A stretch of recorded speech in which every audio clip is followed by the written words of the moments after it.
Good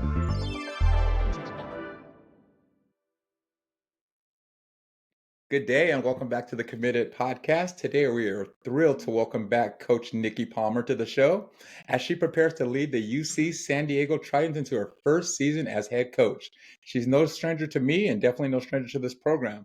Last time she was here, we got to know her and her journey from player to coach, back to where she was a player. Now she's the head coach there. Today we're going to talk about some of her key opponents she's going to have this year. I just took a look at her schedule, and there are some great games.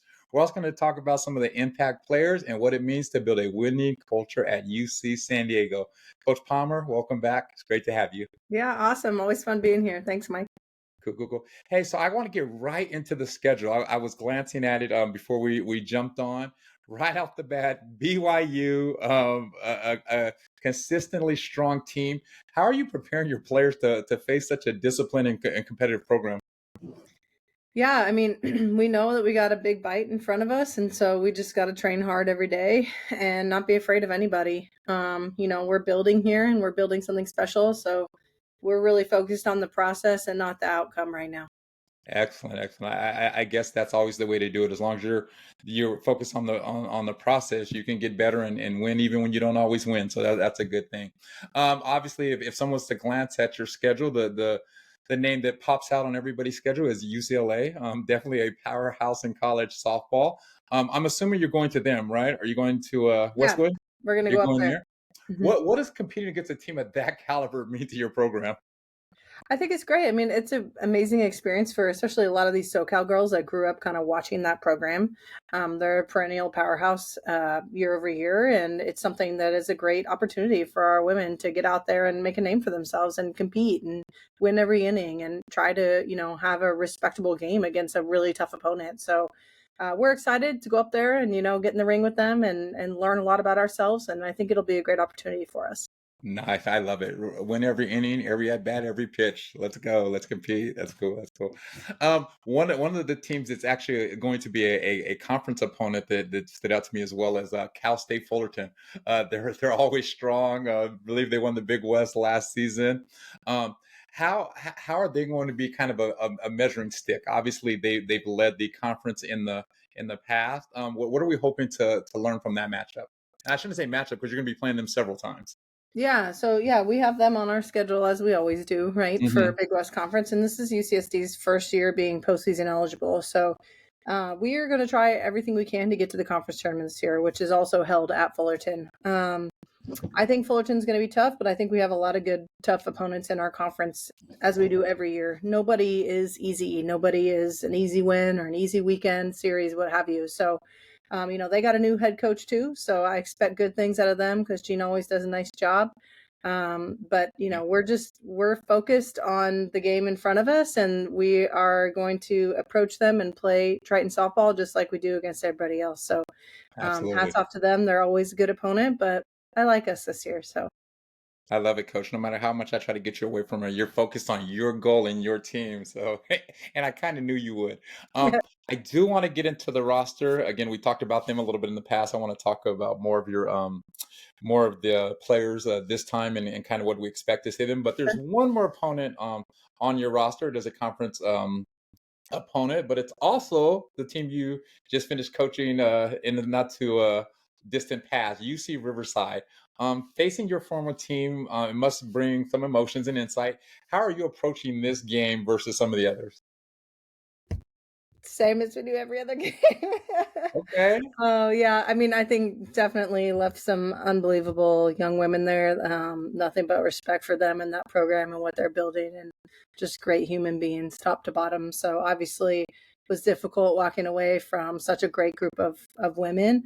But just got to approach that game just like every other one. Emotions aside and everything, we got to play Triton softball. So Uh-huh.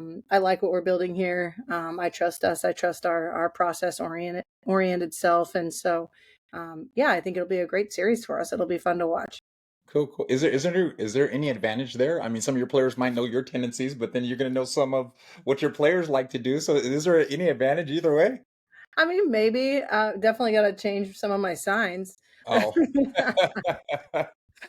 But yeah, I think we'll be good. It'll be a good matchup for sure. That's what I used to always try to keep it simple where I wouldn't change my sign. I would just change my key, my indicator. I would do that. But now that everything's on numbers, at least for me now, it makes it a little bit easier. So Yeah, very cool. exactly.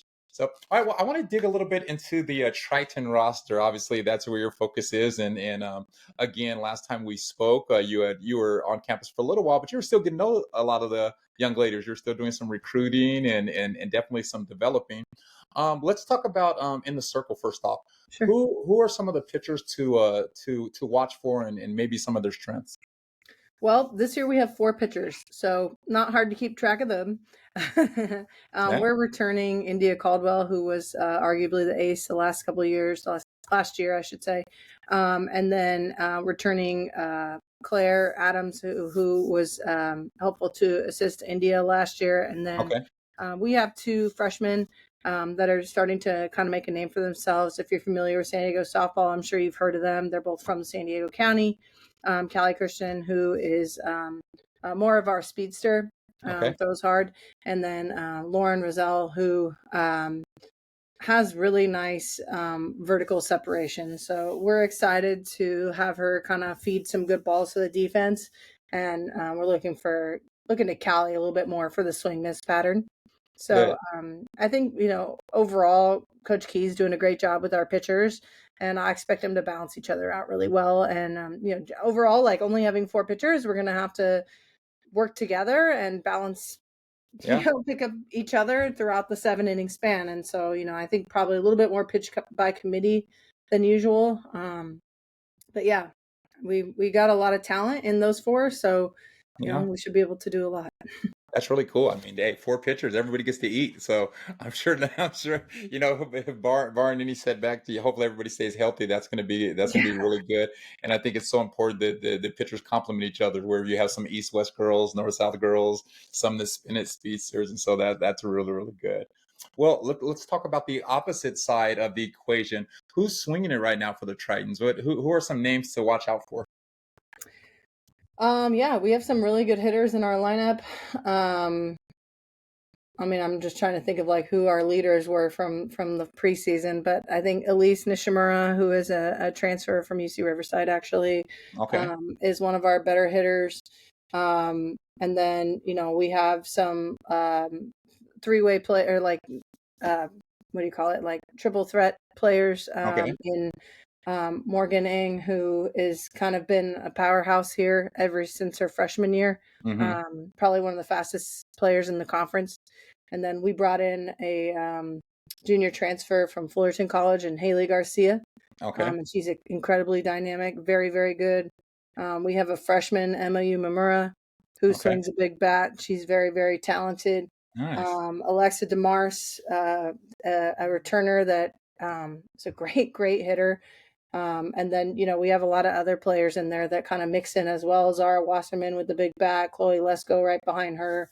Lily Hermosillo, our catcher, nice consistent bat for us, did really well in the preseason. So I think, we got a good group of hitters that will probably be sharing a lot of time, just kind of riding who's hot. But I believe in, using as many of our people as are ready to contribute. So we should have a good offensive presence this year, I think.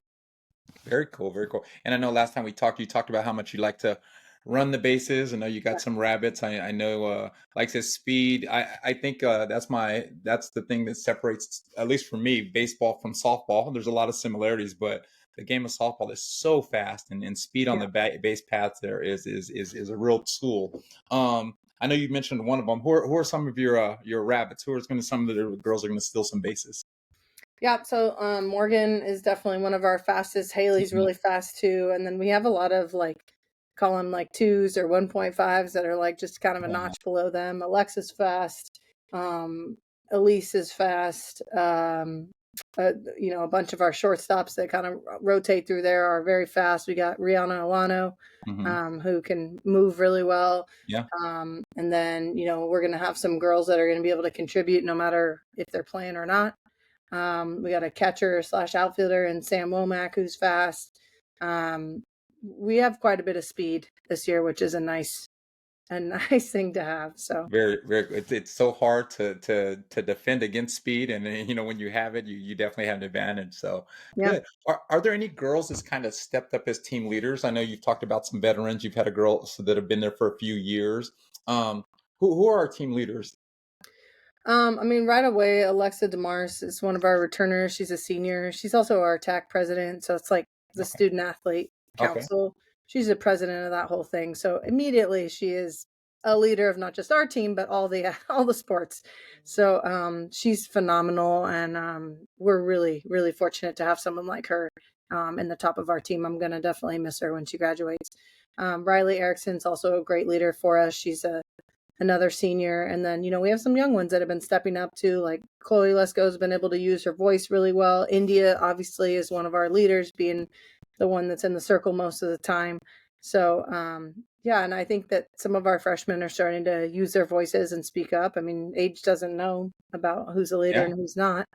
So, experience is important, but I think some of the young ones are starting to open their mouths a little bit more too, and I really like that. So, Nice, nice. Is there anybody that's kind of exceeded your expectations so far? I know it's still only been a few months, and we're actually getting into showtime right now. But are there any players that's kind of made you take a second look in a good way? I don't know. I think Haley Garcia has really been a nice surprise for us as a outfielder and lefty hitter. She's extremely talented. Um, I think again, Alexa DeMars keeps coming up, but she's just a true utility. So it's been nice to be able to move her around the field. And then, I'm really proud of our freshmen. I think a lot of our freshmen are really stepping up, and they've been putting the work in the weight room. So to be able to see that sort of metamorphosis of them coming in just young and green, and now they're starting to get their feet a little bit. So that's always fun to see, but I'm seeing it a lot with this freshman class. So I'm really proud of them for that. That's really good. I think I know last time we talked about you building the culture, and the expectations are high. They're there to work, and it seems like at least the freshmen have got the message, and they're stepping up. So that's really good to hear. Yeah. Cool, cool, cool. Hey, so I think last time we played a little get to know you game. This time I want to know a little bit about the players. So I'm going to Okay. ask you who's the most likely. So you have a roster. You've mentioned probably All most of the right. team already. I'm So gonna cheat. I have my roster right here. So I almost was going to tell you before we start recording, get your roster right there too. We my littles this weekend or yesterday we went and played a tournament, and we won it. And we have a couple of new girls, and so we're at the end where we had to say something nice about the girls, and I had an assistant. I said, "You stand next to me. You tell me the next girl's name," because I'm so bad with names. So I had to have it. So all right, if you have to glance at your roster, no big deal. okay. All right, who on the team is most likely to lead the team in a sing along? Oh, probably Chloe. Chloe. All right. Who's the most likely to forget their gear before a game? Zara. Who's most likely to give the best pregame pep talk? Alexa. Nice. Who's most likely to win a dance off at a team party? I'm gonna go Monster. Oh, I love that name. That's probably the best That's her nickname. nickname. Her name's Alyssa. Nice. I like it. I love it. Who's the most likely to hit the furthest home run? With that name, it might be Monster, huh? Yeah, she does hit far. The farthest I'm gonna say Hannah. Hannah? Nice. Who's most likely to steal the most bases? That's gonna be tough this year. I think Morgan's gonna get a run for her money. It's gonna be Morgan or Haley. Nice. Who's most likely to come in through with the clutch hit in the bottom of the seventh? The clutch hit. I'm gonna say Lily or Alexa. Okay, cool, cool, cool. Who's most likely to make a highlight reel defensive play? Elise. Nice. Who's most likely to become a coach one day? Hard. I don't have as many on this team as I would have thought. Maybe Jackie or Chloe. Okay. It's interesting. Sometimes you don't get that vibe until later on, after the end of the career, then I it feel kind like of I usually have one on every team, and this team is not giving that yet. We'll see. Maybe it'll come out later. nice. Who's most likely to have the cleanest locker? Who's our neat freak? Maybe Sam. Nice. All right, last three. Who's the most likely to bring snacks for the whole team? Claire. Claire, nice. Who's most likely to get the team hyped up right before the game? I would say maybe Kaylee. We call her Jimmy. Nice. And last one, who's most likely to be the last one off the practice field? It's usually Elise, and lately it's been Scarlett too. Excellent. Are those young ones? Are those veterans? What are those? Who are they? Sophomore, freshman. Oh, nice. So they're new to the program. That's awesome. Well, that builds the culture and keeps it going. So that's really, really good. Absolutely. Excellent. Cool, cool. Well, like I said, we are getting into crunch time. What are we about 3 weeks away from first Yeah, pitch? it's less than 20 days now, I think. Yeah, Oh my God, I'm excited. me too. So, like I said, it's going to be fun to watch. Were you able to get away a little bit before all the craziness? I know we're coming off a Christmas break. Did you get a chance to do anything with the family, or has it been Yeah, all business? we try to break away a little bit. So yeah, we had a good break. Definitely got some good learning in there at the NFCA convention. So that's always a good time. But yeah, we're ready. That was in Ready to go. Texas, right? That was in Yeah. Austin. Hmm. Oh, I wanted to go to that. I was supposed to go to that, and I got denied. My school's going through budget cuts, and so it got denied. Last year, I was going to conventions every month. This year, I'm only going to one. So, but I heard it was It unbelievable is. You got to go. teaching and collaboration. So I'm definitely going to be on the lookout for that. Well, sounds good. Again, like I said, I cannot wait to get down to San Diego to watch some softball. I'll probably catch some UCR, a lot of San Diego, a lot of Fullerton, but definitely I'll be yelling your name from the bleachers when I'm there. Awesome. Love All it. right. Talk to you soon, coach. Thanks, Mike.